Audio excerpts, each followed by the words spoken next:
Let's compare the TikTok Shop Swan vacuum to the Shark vacuum. Already, straight from the beginning, they look very similar, but this is definitely a lot heavier than the Swan one. I'm struggling to sort of hold this up, so yeah, there is a significant weight difference.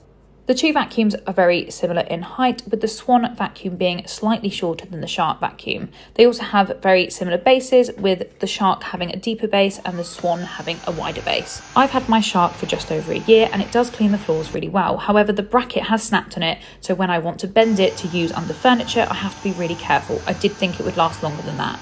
The Swan vacuum is very easy to hold and manoeuvre around the floors. I find the bending mechanism actually a lot easier to use when I want to use it under the sofa, whereas the Shark can be quite fiddly. The features on both of the vacuums are very similar, with carpet, hard floors and 3 types of suction to choose from. The difference being the Shark shows a percentage of battery left, whereas the Swan shows battery bars. They both have detachable batteries, however the Swan has to be charged using the handheld detachable part, whereas with the Swan you can just plug the battery into the wall, meaning that if you had a second battery you could use the Hoover whilst the other battery is on charge.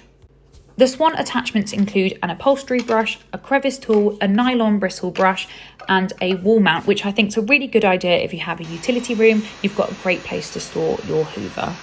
The Shark attachments include a crevice tool, a bristle brush and then the pet hair tool, which is why I bought the Shark, as I have 2 cats that shed everywhere.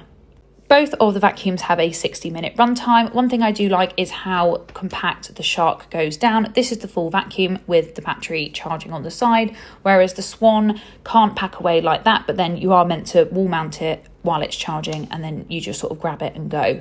I have nowhere to hang the vacuum, so if you can do it, I think this is a great option if you've got a utility room and just want easy access to it.